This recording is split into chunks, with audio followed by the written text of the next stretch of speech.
I never thought $8,400 could change everything. But when you spend 3 years saving every penny, working double shifts, and skipping meals just to give your little brother the wedding of his dreams, you expect at least basic respect in return. My name is Maya Chin, and I've been taking care of Derek since our parents divorced when I was 15. Mom got custody, but she was too busy nursing her wounded pride and chasing new boyfriends to actually parent. So I became Derek's mother, sister, and ATM all rolled into one. At 28, I work as a senior accountant at Henderson and Associates. It's not glamorous, but it pays well enough to cover my studio apartment, my beat-up Honda Civic, and Derek's endless needs. College tuition, textbooks, spring break trips with his fraternity brothers. I funded it all. When other girls my age were buying designer bags and going on vacations, I was transferring money to Derek's account and telling myself it was temporary, just until he graduates. I'd whisper to my reflection in the bathroom mirror of my tiny apartment. Just until he gets on his feet. But Derek never got on his feet. Instead, he fell in love. Sophia Martinez walked into Derek's life during his senior year at UC Berkeley, and everything changed. She was everything I wasn't. Petite, perfectly polished, with honey-colored hair that always looked professionally styled, and clothes that cost more than my monthly rent. Her father owned a chain of luxury hotels across California, and her mother had been featured in Town & Country magazine 3 times. Derek was smitten from day one.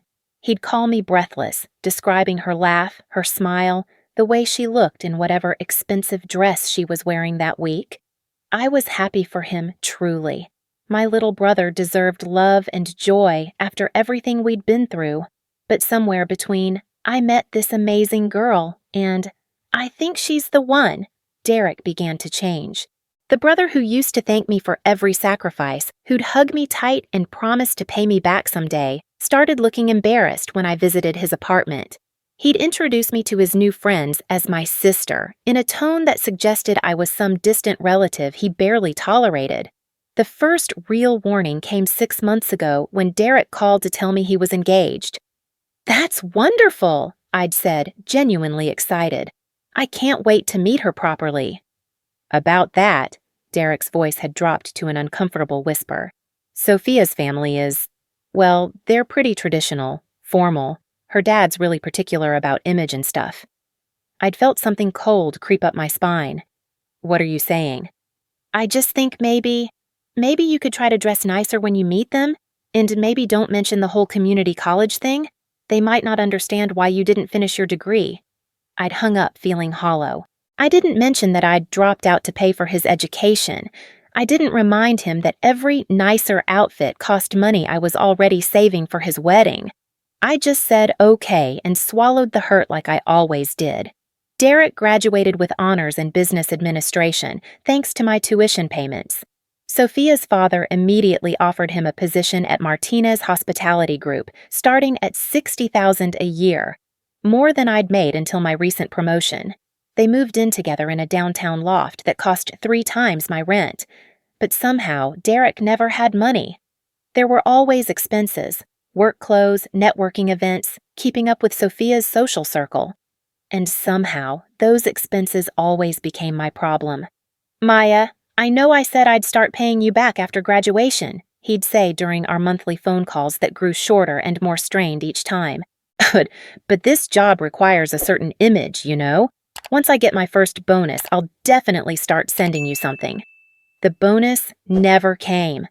Or rather, it went toward a vacation to Napa Valley, a new BMW lease, and an engagement ring that cost more than I made in 6 months. Mom, Linda Chen, had moved to Sacramento after the divorce and built a new life working as a dental hygienist. She'd remarried twice and divorced once more since then, but somehow Derek remained the golden child in her eyes. When he called to announce his engagement, she cried tears of joy. When I called to tell her about my promotion to senior accountant, she said, "That's nice, honey," and changed the subject to Derek's wedding plans. I should have seen it coming. The way Mom's voice lit up when she talked about Derek's success, as if she'd had anything to do with it. The way she bragged to her friends about her son marrying into the Martinez family, conveniently forgetting to mention who'd funded his path to that altar. 3 weeks ago, Derek called with the big ask. Maya, I need to talk to you about something important. His voice had that careful, measured tone he used when he wanted something expensive. The wedding's in 6 weeks, and we're a little short on the budget. I'd been expecting this call for months. How much?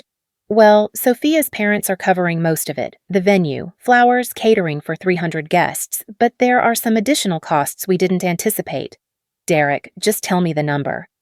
$8,400. The number hit me like a physical blow. I stared at my laptop screen, where my bank account showed exactly $9,200 in savings. 3 years of skipped lunches, secondhand clothes, and staying home every weekend while my coworkers went out for drinks. That's almost everything I have, I whispered. I know it's a lot, Derek said quickly, but this is a one-time thing. After the wedding, Sophia's dad is promoting me to regional manager. I'll be making almost 6 figures. I can pay you back in a few months, I promise.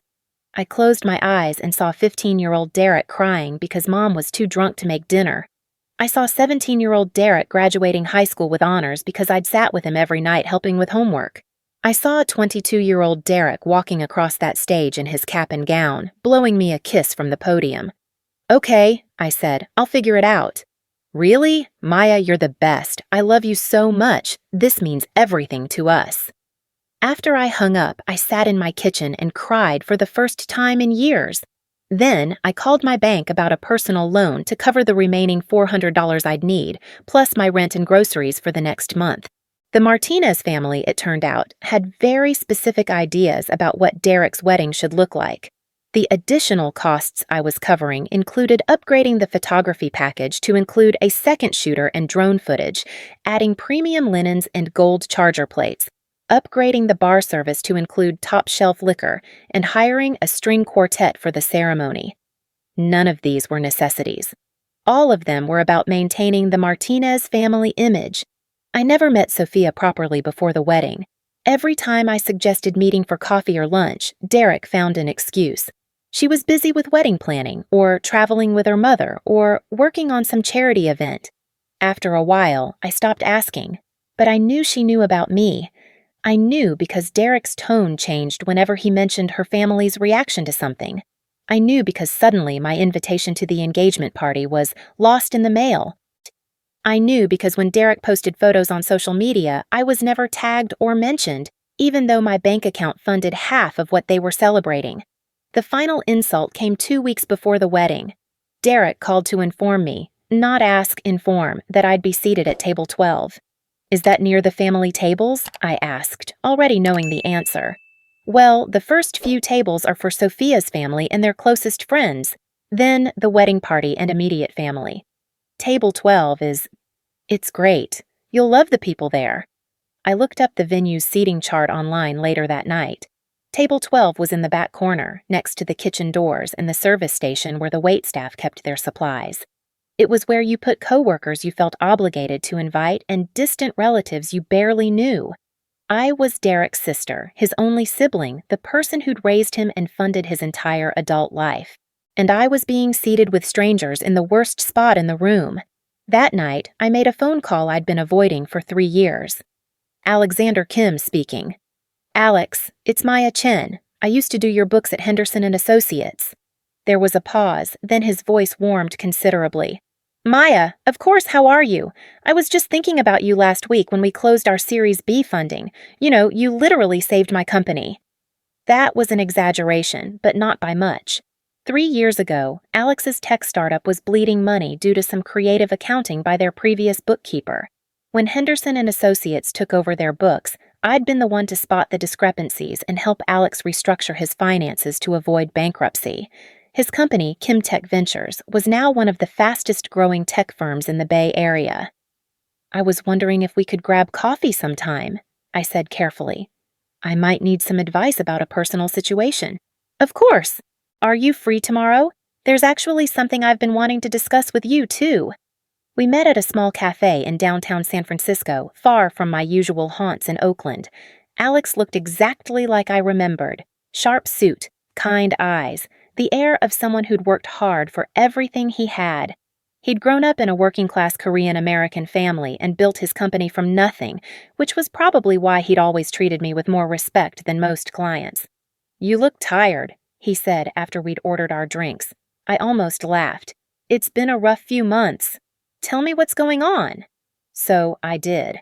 I told him about Derek, about the years of sacrifice, about the $8,400 I'd just borrowed against my future to fund a wedding where I'd be treated like an unwelcome guest. Alex listened without interrupting, his expression growing darker with each detail. "Maya," he said finally, "do you know what you're worth?" "I'm sorry?" "Your hourly rate when you were working on my books. Do you know what I was paying Henderson and Associates for your time?" I shook my head. $250 an hour, and you were worth every penny. The work you did for me, catching those discrepancies, restructuring the payment schedules, setting up the new accounting systems, that saved me at least $2 million in potential losses and bankruptcy fees.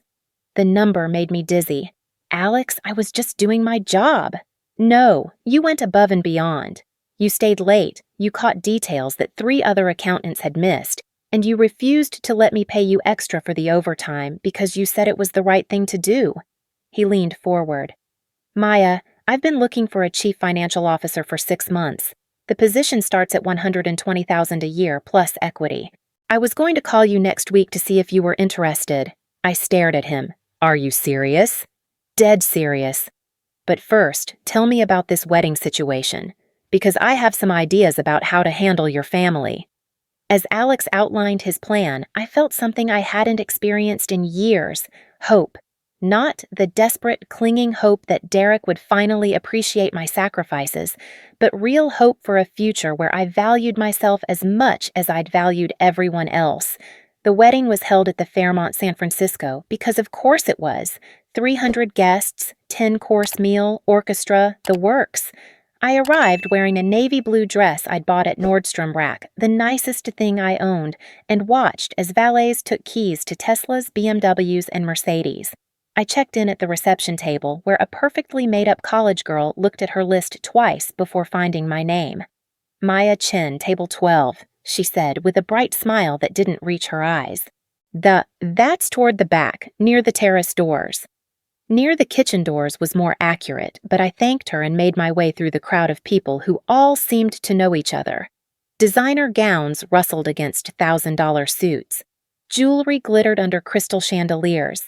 Everyone looked like they belonged in a magazine spread about successful people at successful events. I found table 12 and introduced myself to my table mates: Derek's college roommate's girlfriend, a work colleague of Derek's I'd never heard of, Sophia's great-aunt who spoke limited English, and 4 other people who seemed as confused about their placement as I was. From my seat, I had a perfect view of the kitchen doors swinging open every 30 seconds as servers hustled back and forth with trays and dirty dishes.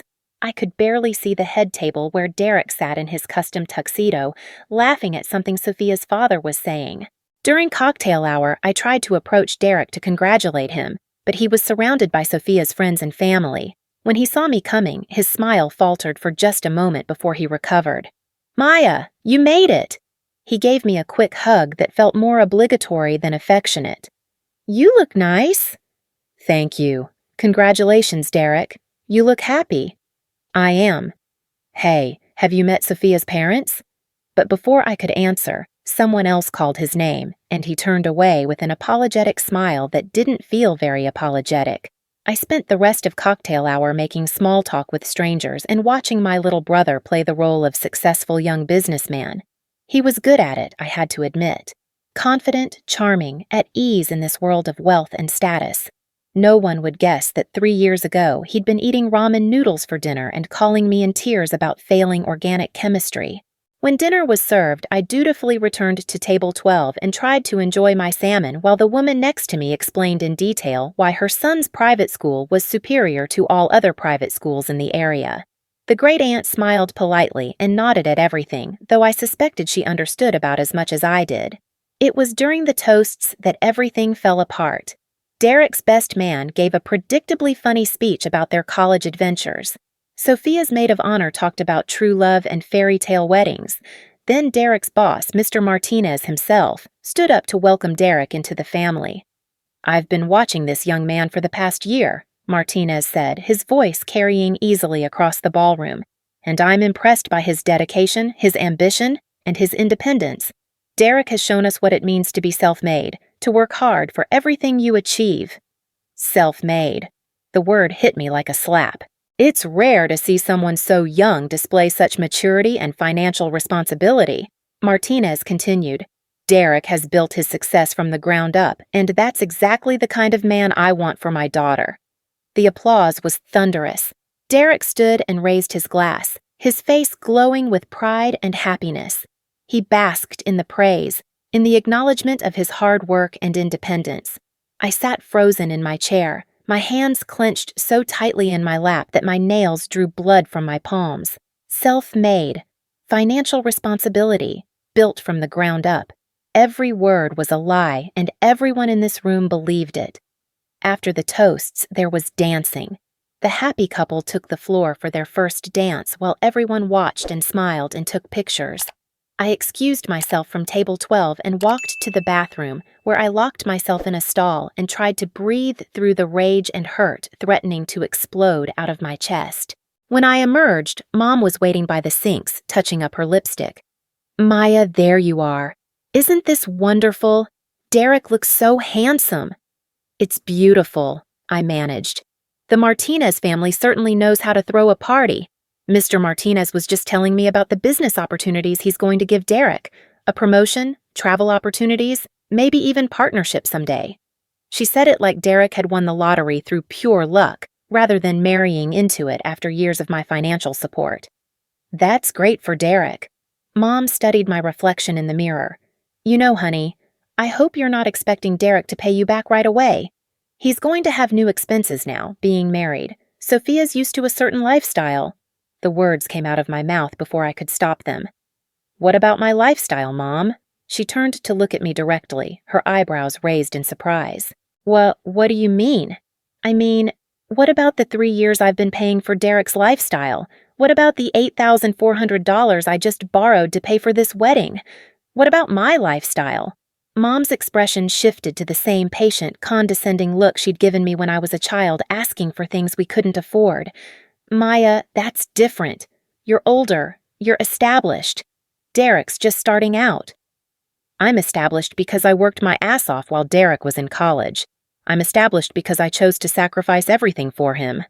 Don't be dramatic, honey. You chose to help your brother because that's what family does. And look how well it's turned out. Derek's successful. He's happy. Because of me! The words exploded out louder than I'd intended. 2 other women at the sinks glanced over nervously. I lowered my voice. Derek's successful because I paid for his education. He's happy because I funded his path to this life. And everyone in that ballroom thinks he did it all himself. Mom sighed like I was being unreasonably difficult.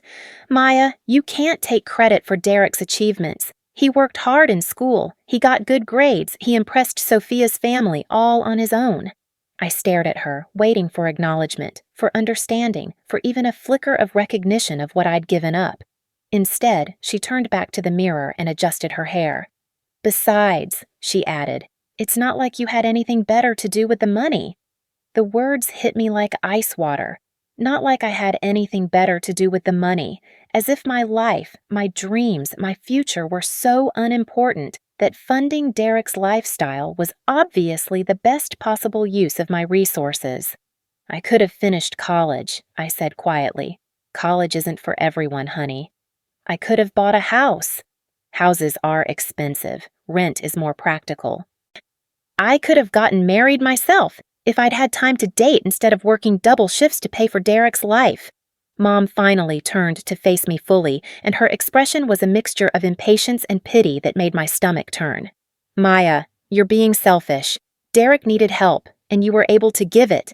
That's what big sisters do. That's what family does. And look at the result. He's married to a wonderful girl from a great family. You should be proud. Selfish.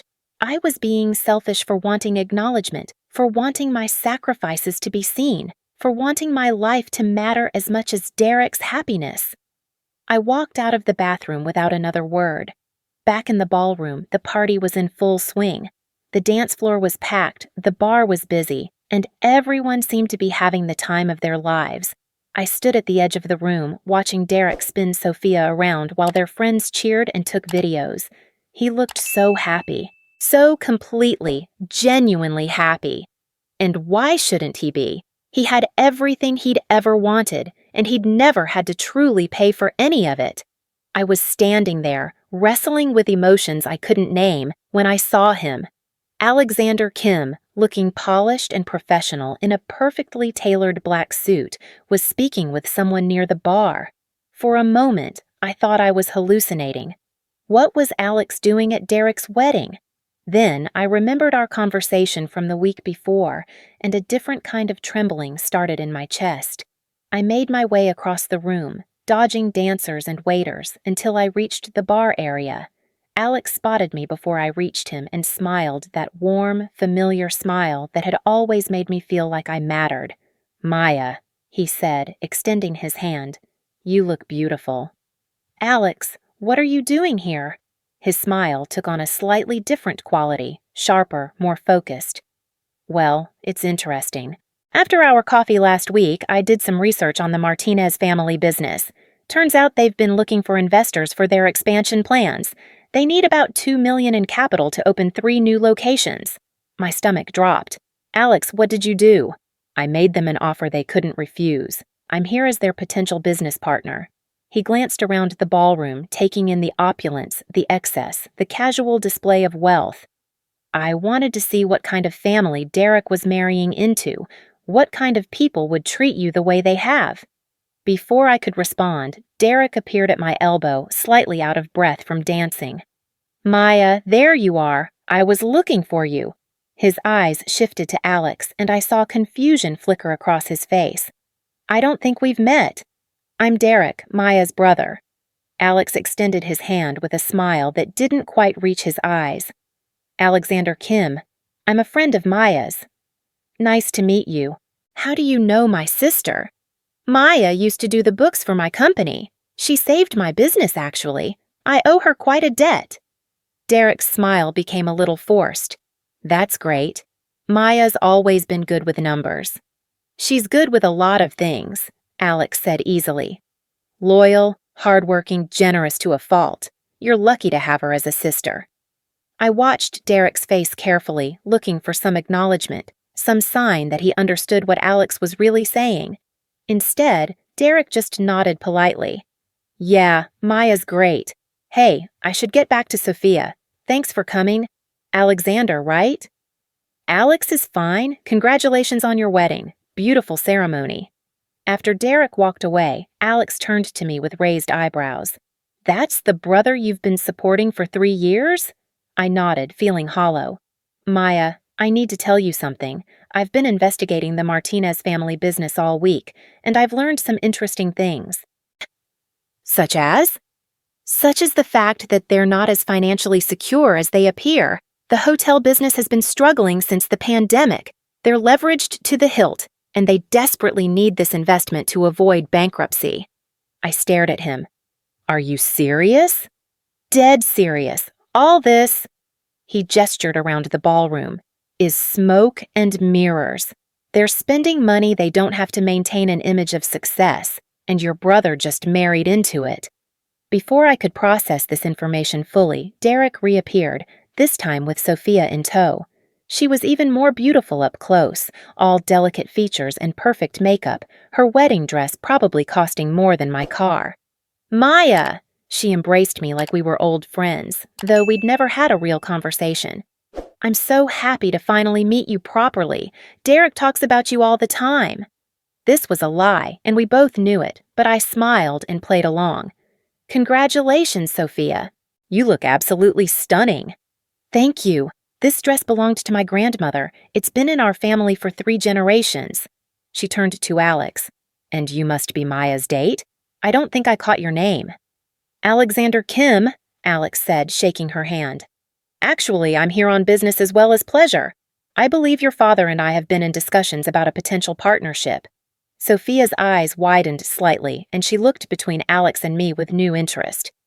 "Oh, you're the investor Daddy's been talking about. He's so excited about the expansion plans. I'm excited too, Alex said smoothly. Your family has built something impressive. I'm looking forward to learning more about how you've achieved such success. There was something in his tone that made Derek shift uncomfortably beside his new wife. Well, Derek said quickly, we should let you two catch up. Sophia, your mom was looking for you. As they walked away, I turned to Alex with wide eyes. You're really their investor? Potentially. I haven't signed anything yet. His expression was serious now. Maya, what I told you about the job offer, that was real. But this situation with your family, this is personal now. What do you mean? Alex was quiet for a moment, watching Derek and Sophia rejoin their family across the room. Then he turned back to me with a look I'd never seen before, determined, almost predatory. I mean that sometimes good people need someone in their corner, someone with enough power to make things right. He paused. How would you feel about making your family understand exactly what they've lost? I felt something dangerous uncurl in my chest, something that had been building for years of being taken for granted, dismissed, and treated like a convenient ATM rather than a person. What did you have in mind? Alex's smile was sharp as a blade. Leave that to me, but I need to know you're ready for this. Once I start, there's no going back. I looked across the ballroom at Derek, laughing with his new in-laws while wearing a tuxedo I'd helped pay for, celebrating a wedding I'd funded, starting a life built on my sacrifices while everyone praised his independence and self-made success.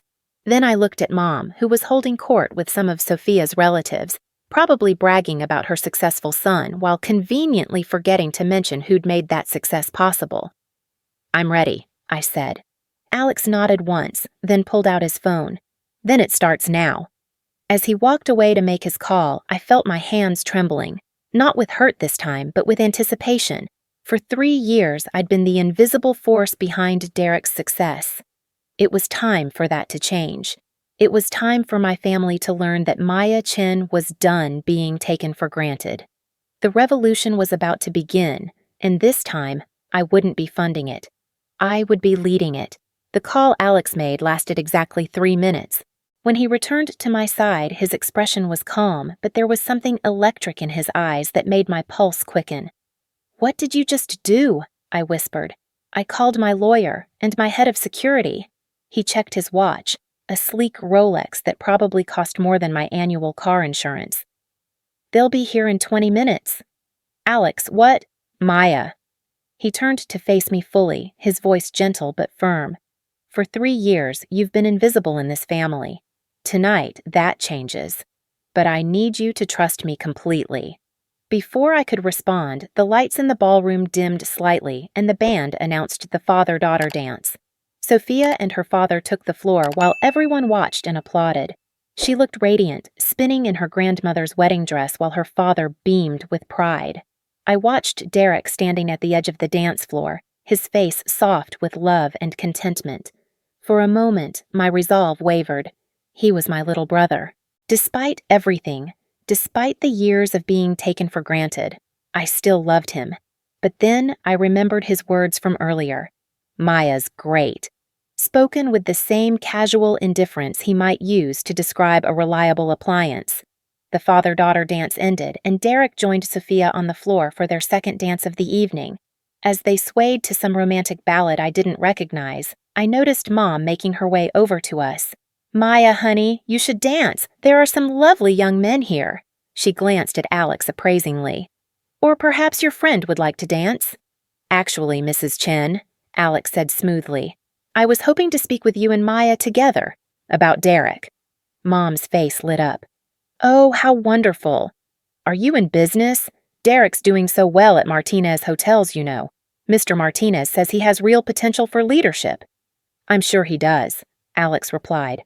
I'm actually very interested in the Martinez family business. In fact, I've been in discussions with them about a significant investment opportunity.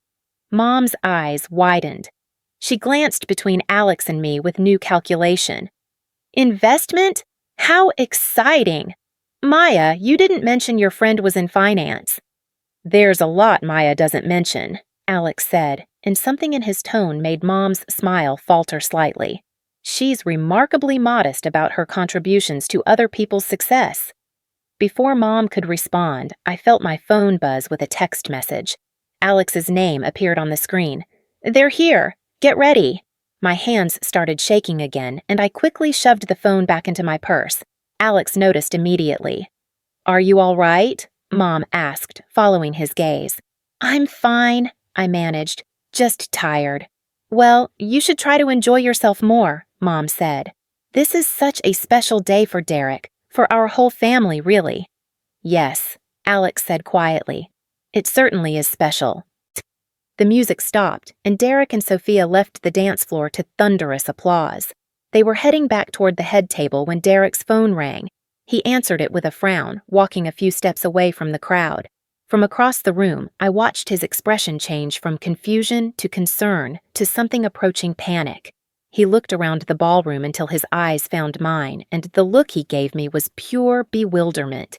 He walked quickly toward us, still holding his phone. "Maya, I just got the weirdest call. Someone from your bank? They said there was some kind of issue with a large transaction on my wedding account." I felt Alex tense beside me, though his expression remained neutral. "What kind of issue?" I asked. "They said something about needing to verify that the $8,400 payment was authorized by the account holder. I told them it was a family contribution, but they said they needed to speak with you directly." Mom looked confused. "8,000? Maya, what is he talking about?" Derek's eyes darted between Mom and me. "The money Maya lent us for the wedding costs. I told you about that." "You said Sophia's parents were covering the wedding," Mom said slowly.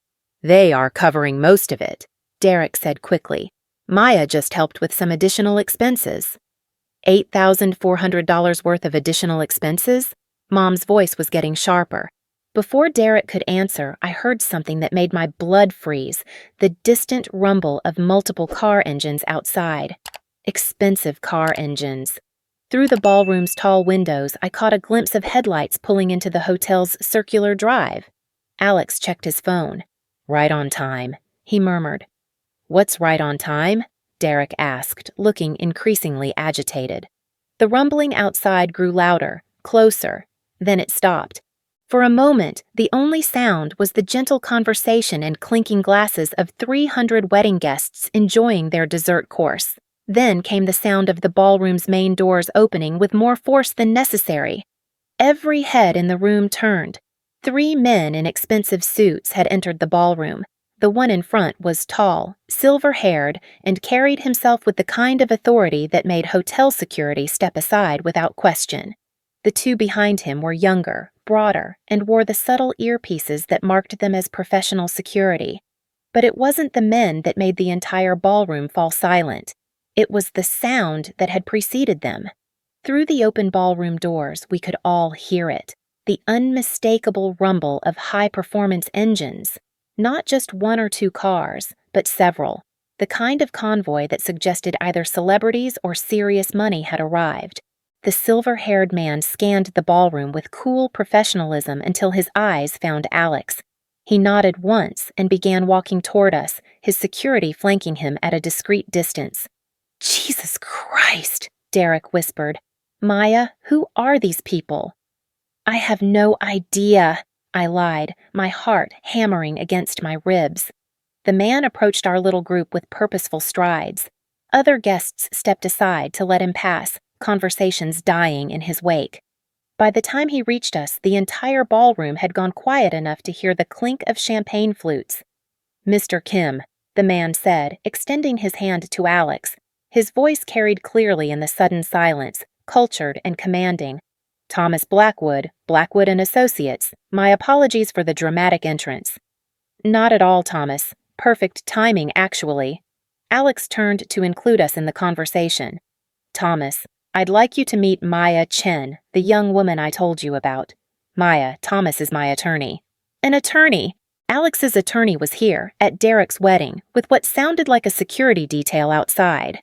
"Ms. Chen." Thomas Blackwood shook my hand with surprising gentleness. "Mr. Kim has told me quite a lot about you. Impressive work history. He speaks very highly of your integrity and financial expertise."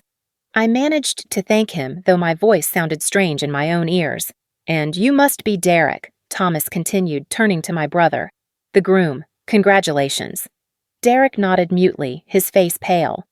Mrs. Chen, Thomas acknowledged Mom with polite professionalism. Then his expression shifted slightly, becoming more businesslike. I wonder if we might have a private word. There are some financial matters we need to discuss. Financial matters? Derek's voice cracked slightly. Before Thomas could respond, another commotion erupted from the ballroom entrance. Mr. Martinez himself was striding across the dance floor, his face flushed with what looked like excitement rather than alarm. Mr. Kim, there you are, Martinez called out, seemingly oblivious to the tension in our little group. I got your message. I can't believe you're here tonight. What perfect timing. Alex's smile was polite but reserved. Mr. Martinez, beautiful wedding. Your daughter looks lovely. Thank you. And please, call me Roberto. We're going to be partners after all. Martinez glanced around at the rest of us, as if noticing our presence for the first time. I hope you don't mind me stealing Mr. Kim for a moment. We have some very exciting business to discuss. Thomas Blackwood cleared his throat gently. Actually, Mr. Martinez, that's precisely what we need to talk about. All of us. Something in the attorney's tone finally penetrated Martinez's enthusiasm. His smile faltered. Is there a problem? Let's just say there are some things that need to be clarified before any business relationships move forward, Thomas said smoothly. Perhaps we could find somewhere more private to discuss this? The ballroom had gone completely silent now. 300 guests were pretending to eat their wedding cake while straining to hear every word of our conversation. Derek looked like he might be sick. Maya, what's going on? What financial matters? What business relationship? I opened my mouth to answer, but Alex spoke first. Derek, your sister saved my company 3 years ago. She caught financial discrepancies that could have bankrupted me, and she refused to accept additional payment for the extra work involved. I've never forgotten that kindness. His voice carried clearly across the silent room. When she told me how her family has been treating her, I decided it was time to return the favor. What does that mean? Derek's voice was barely a whisper. Thomas Blackwood opened the leather portfolio he'd been carrying. It means, Mr. Chen, that the $8,400 your sister provided for this wedding was not a loan or a gift. It was her final payment to your family. Payment for what? Mom demanded. For 3 years of supporting Derek's education and lifestyle, Thomas replied calmly. College tuition, living expenses, textbooks, spring break trips, graduation expenses, interview clothing, security deposits on apartments, car insurance payments, and various other costs totaling approximately $67,000. The number hung in the air like a physical presence. Derek's face went white. 67,000? That's the amount Ms. Chen has documented as having paid toward your expenses since your parents' divorce, Thomas continued. $67,000 that allowed you to graduate debt-free, maintain a lifestyle beyond your means as a student, and present yourself as financially stable to your new in-laws. Martinez's face had gone from flushed to pale. What does this have to do with our business arrangement? Alex's smile was sharp as a blade. Roberto, you spoke very movingly tonight about Derek being self-made and showing financial responsibility. You praised his independence and his ability to build success from the ground up. Yes, Derek is a remarkable young man. Derek is remarkable, Alex agreed. But he's not self-made. Every achievement you've praised him for was funded by the woman you seated at table 12 next to the kitchen doors. I watched Martinez's face as the implications sank in. Behind him, Sophia had appeared, still beautiful in her grandmother's dress, but her expression was growing increasingly confused and concerned. Daddy, what's happening? She asked quietly. The question, Roberto, Alex continued, is what kind of family business would praise a man for achievements that were actually accomplished by someone else? What kind of people would celebrate independence that was built on his sister's sacrifice? Martinez straightened his shoulders, trying to recover his composure. Now see here, Mr. Kim. I don't know what kind of family drama this is, but it's not drama. Thomas Blackwood interrupted quietly. It's documentation. He pulled several sheets of paper from his portfolio. Bank records, Mr. Martinez. Every transfer, every payment, every sacrifice Maya Chen made to create the illusion of Derek's financial independence. Derek sank into a nearby chair, his face buried in his hands. Oh God, Maya, I didn't realize how much. You didn't realize because you never asked, I said, finding my voice for the first time in this surreal conversation. Oh, you just kept needing things, and I kept providing them, and everyone praised you for being responsible and successful. Mom was staring at the papers in Thomas's hands like they contained nuclear secrets. Maya, why didn't you ever say anything? I tried, Mom. Every time I tried to talk about it, you told me I was being selfish. You said that's what family does. You said Derek needed help, and I was able to give it. But I didn't know it was so much money. You didn't want to know, I said quietly. It was easier to believe Derek was just naturally successful. Sophia spoke for the first time, her voice small and confused. Derek, is this true? Did your sister pay for your college? Derek nodded without lifting his head from his hands. And your apartment? And your car payments? Another nod. And our wedding? Derek finally looked up, his eyes red-rimmed. Sophia, I can explain. What's to explain? Martinez's voice had gone cold. You lied to us. You let us believe you were financially independent when you were being supported by your sister.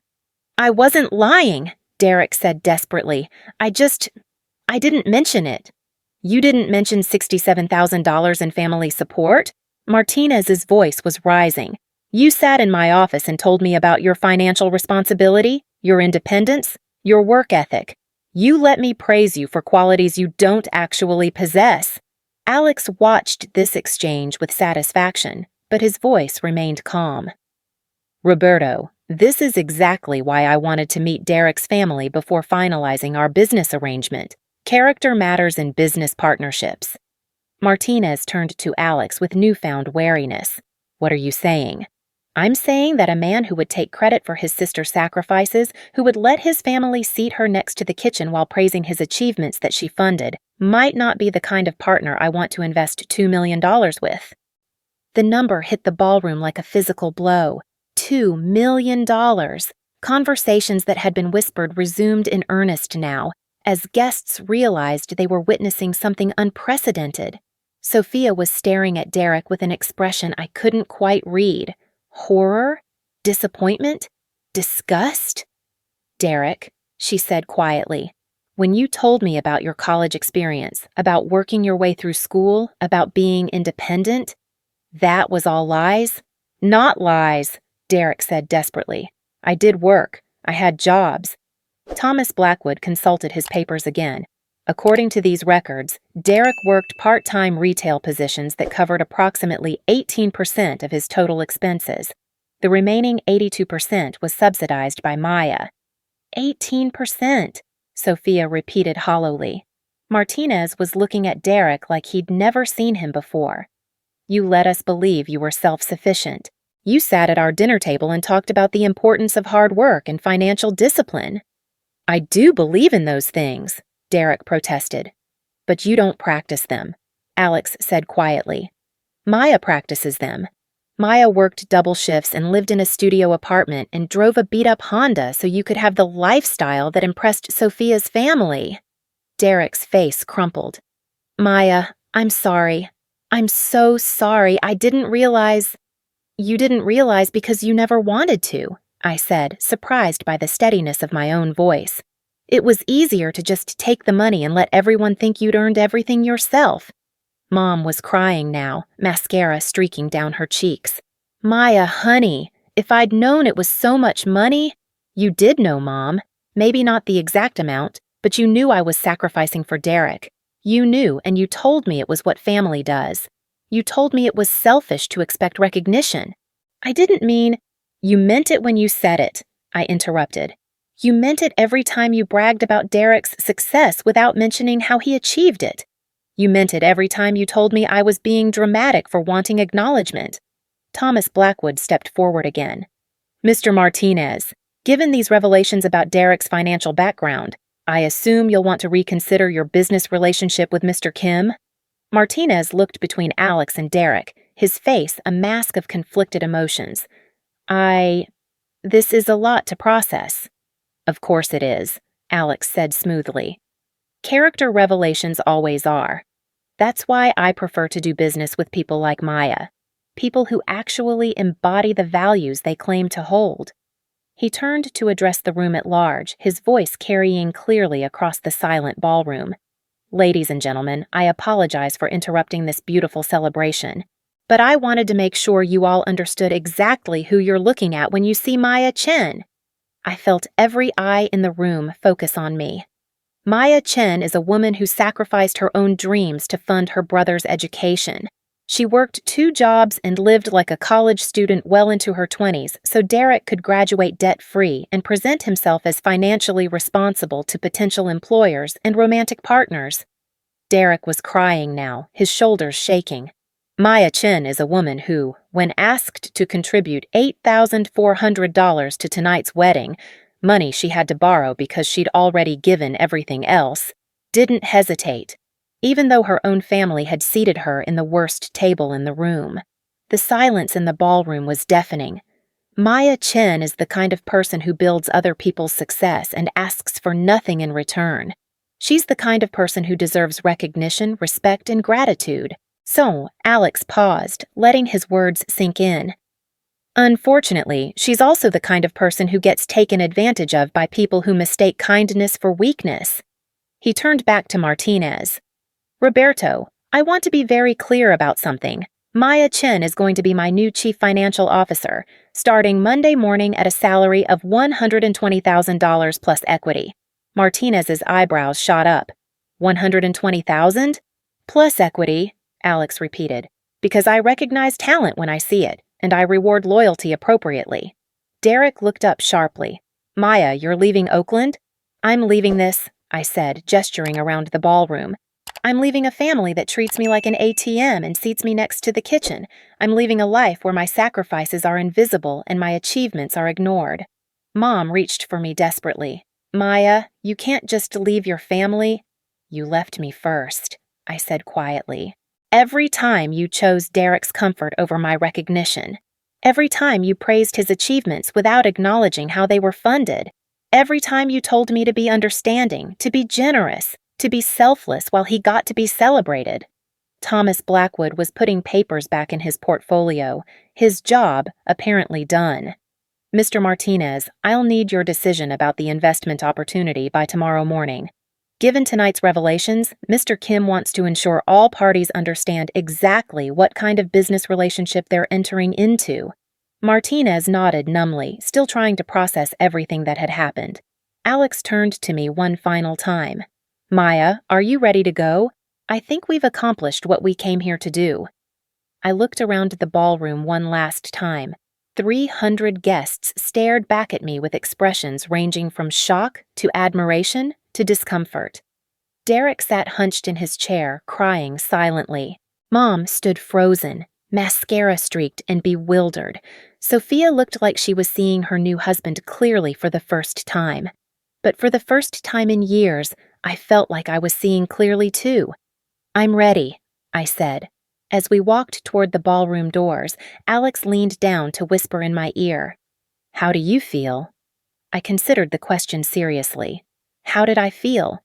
Not guilty, not angry, not hurt. For the first time in 3 years, I felt free. Like I just got my life back, I whispered back.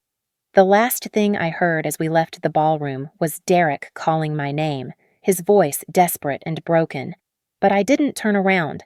I had spent 3 years looking backward, funding the past, sacrificing my future for people who didn't value the gift.